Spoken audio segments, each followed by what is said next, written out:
Piling mo ako'y mananahan, pagkat ikaw lamang ang aking kalakasan. Sa piling mo tagumpay ko'y naranasan.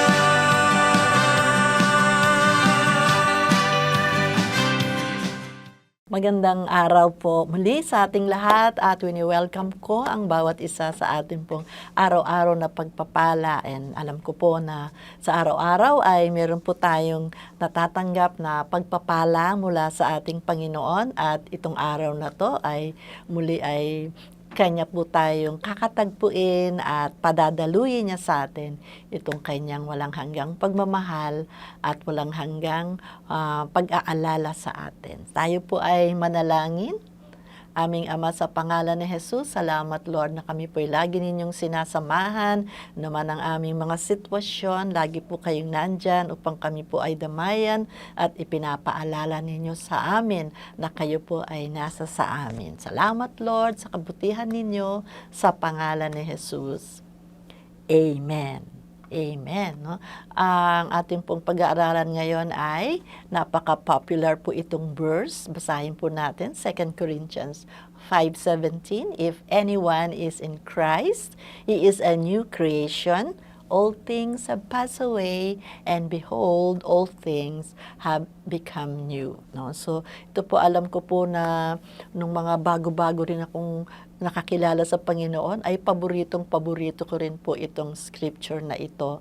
No? Lagi ko rin po itong minememorize, minemeditate. At totoo nga po, no? Nung tayo po ay tumanggap sa ating Panginoong Jesus, marami pong nabago sa atin. No? Sabi nga, behold, no, all things become new. At yung mga dati nating pagkatao ay nagawa na natin yung isang tabing lahat. Pero syempre, hindi naman ibig sabihin na bago pati itsura natin, no?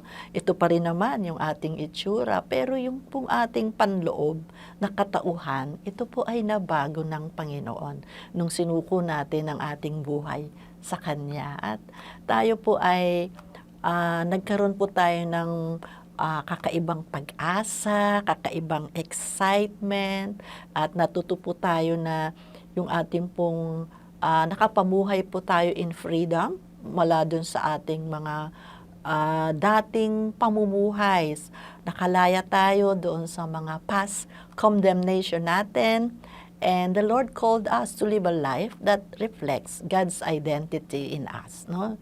Yung imahe ng Panginoong Jesus ay dapat na nakikita sa atin. We have identity in Christ. No? Because if you are a believer of Jesus Christ, kung tayo po'y mananampalataya, yung core identity po natin is that we are a child of God. No? Naging anak po tayo ng Diyos. Sabi po yan sa John 1:12, but all who receive Him, He gave the right to be children of God. At tayo po yun. No? At alam po natin, yung identity po ng Panginoong Jesus sa atin, He took away all our sins, lahat po ng ating kasalanan, lahat ng guilt, lahat ng shame, at lahat ng pain. Kinuhang lahat yan ng Panginoon at pinako po yan sa krus.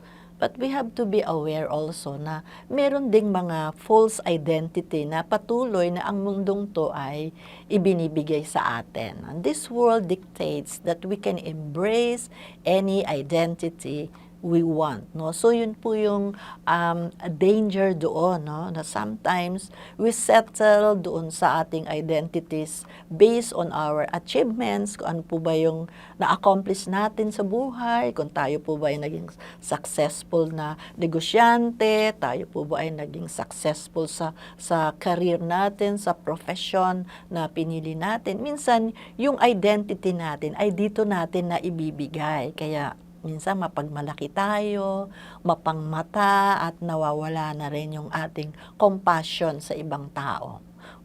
It could also be yung ating identity ay dahil dun sa ating panglabas na itsura, yung ating appearance, no? Marahil kung ikaw ay napakagandang babae o napakagwapong lalaki, yung identity mo ay laging nandun sa physical, no? At nakakalimutan mo ng pangalagaan what's inside you, no? Kaya minsan tayo rin ay laging masyado tayong banidosa o banidoso, no? Kung paano na lang natin paghagandahin yung panglabas na anyo natin, doon na lang din tayo nagfo-focus, no?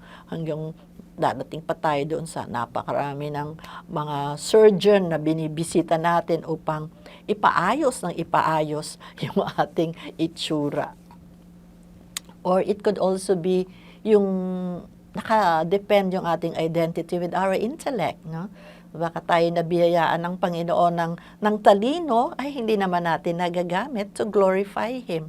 So nagkakaroon tayo ng false identity dito, nagiging mapangmata tayo, lalo na dun sa mga tao na medyo hindi naman kasing talino natin at hindi ganon katulad natin na mag-isip, no? Minsan pinagtatawanan natin sila. So that's why tayo po ay naliligaw ng identity. So when we receive Christ, alam natin na ang identity natin dapat ay sa ating Panginoong Jesus. Because when we live a false identity, we build our lives on a weak foundation, no? Mamumuhay tayo doon sa mahinang pundasyon ng ating buhay, no? We can live in insecurities pag ang foundation natin ay sa ganito lamang nakatuon, no? We could live in a fearful lives, no? Magkaroon tayo ng wrong mindset. So napakahirap po nun pag tayo pumili ng false identity sa buhay natin. But if we know that Christ lives in us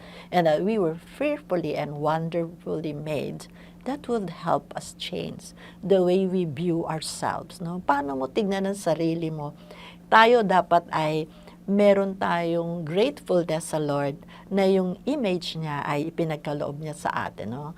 Na tayo ay minahal niya, na tayo ay tinanggap niya kung ano tayo. So, hindi natin kailangang pilitin na baguhin yung ating personal na panglabas dahil tayo tanggap ng Panginoon. Ang kailangan nating gawin ay tayo ay mamuhay ng ayon sa identity ng Panginoon bilang isang anak ng Diyos. We are not something because of what we do, kung ano may na-accomplish natin. Hindi tayo nagiging sikat doon, or what we have, o kung ano man yung meron tayo, maganda ba tayo, o tayo po ay mayaman, o kung ano ba yung naabot natin, no?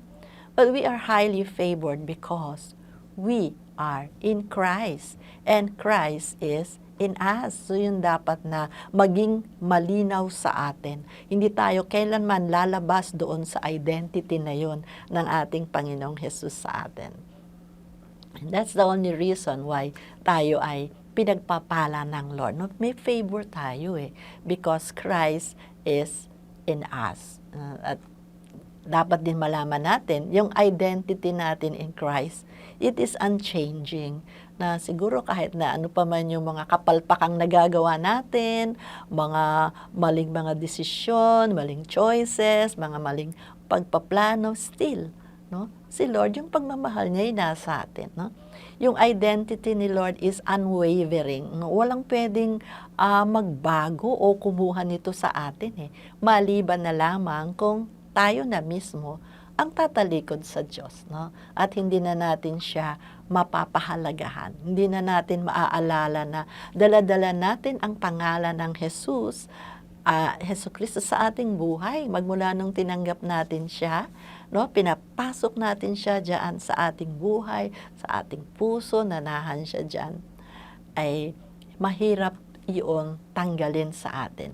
Maraming mababago sa panahon o sitwasyon natin, no? Marami tayong pwedeng ma-encounter, pangit na mga pangyayari, pangit na mga sitwasyon na alam natin na hindi ito magiging maganda para sa atin. Ngunit dapat po nating alalahanin ang pagmamahal ng Diyos sa atin.